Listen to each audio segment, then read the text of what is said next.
Starting in 5, 4, 3, 2, 1. Mr. Speaker, ladies and gentlemen, because of imperfect memory and status quo, people only remember 20% of what they experience. 10% probably being really bad and traumatic stuff that opening is bickering about, but also another 10% of really happy and pleasurable memories. However, 80% of the average, or everything that happens in between, is lost to the sands of time. This debate is more than just trauma. It's more than just the 5% that opening is so concerned about, precisely because trauma, whether imperfect memory or not, is still going to be bad. But similarly, all our happy memories also become heightened. Unlocking the full range of memory allows us to be able to make the best and most informed decisions that allow us to cherish what we've had in the past in order to enjoy the present, in order to guide us to a better future. The path to victory of closing government is simple. We tell you 3 things. Number 1, what are memories for, and how do they shape our future experiences in order to make the most out of life? Number 2, how do we better deal with trauma, resolving and breaking the rather narrow but important deadlock coming from opening? And thirdly, how are we able to have more practical outcomes and experiences when we're able to have a complete and perfect memory that improves society and allows us to collectivize towards efficiency and innovation? First, what are memories for? Memories seek to invoke a feeling or emotion with respect to a person, a place, a thing, or event, and these can be positive or negative.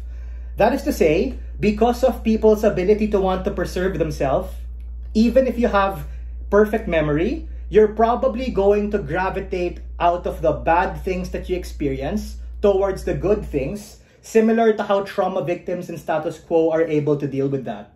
In fact, we posit that we can use the past in order to aid the present to deal with the future. For instance, being able to learn and improve particularly different things that actually allow us to be more efficient. Why do we even have a journal or a diary, or why do we reflect every night before we sleep? Because we want to see what we could have done better in order to guide us to a better tomorrow. B, it allows us to be able to fact check and verify information and make us less susceptible to people's bullshit, lies, gaslighting, cognitive bias, and all of the heuristics that come with the consequence of manipulating human emotion, whether out of ignorance or out of malevolence. This ultimately allows us not just to help ourselves, but more importantly, allows us to become more empathetic, kind, and compassionate with how we treat ourselves, which also affects those we love around us, our friends, family, people we've met, to those who we are yet to meet. It allows us to be able to cherish all of these things, and thus becomes the most perfect approximation of self-actualization and exercise of human agency. This is me filling in the impacts and middle analysis of what opening talked about. They might have said the claim or handle on agency, but it doesn't mean they get full credit of that. I'll take the POI in a bit. Secondly, on the idea of trauma, we think that trauma is bad regardless of having perfect or imperfect information or memory, but in fact, we flip this and we tell you that it's actually easier to be able to deal with this. How exactly? It becomes easier to report to the authorities or police all of the memories that you have in order to be able to deal with that individual. I empathize, right? It might be so traumatic to be able to recount those information, but this becomes a way to be able to get not just solace and retribution for you to be able to get that bad guy, but also help other people of which may be going through the same experience, of which this allows us to collectivize to be able to hold bad people and perpetrators accountable. Note, panel, that this example, applying it on trauma, is also applying to all of the other bad things in status quo, from nefarious businessmen to bad scammers and all of those alike. B, we think It allows more proximate access to things like therapy and psychological services that allow you to be able to explore your full range of emotion and capacity when you're proximately more able to identify certain emotions, be able to identify triggers and track process that opening opposition tries to posit. Are you more triggered by certain things? I don't know, maybe. People are all different. We all experience trauma differently. Some have a thicker skin, a wider range of emotional sensitivity, but we're able to acknowledge that and ground that regardless of experiencing trauma or not. Whether you're an average person with a relatively fair mental health, or on average, you're a person who has a somewhat moderate kind of traumatic life. But before that, opening, go for it. These societal and long-term impacts only occur if you can prove that people are not held back significantly by their trauma. I don't think you can do that without stabbing OG. Let's just vibe check this. Raise of hands. Who here has had some traumatic experience? Everyone, for sure, to different extents. Do we also remember really happy stuff?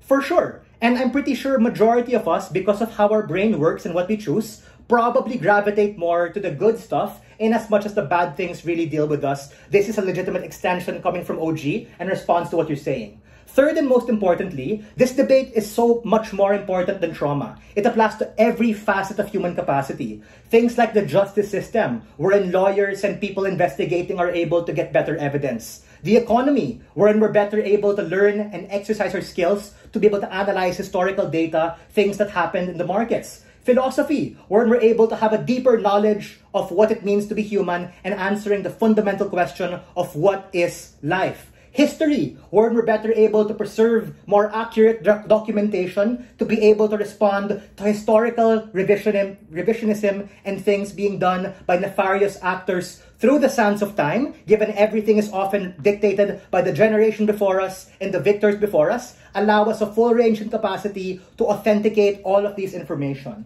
What do you get coming from closing government?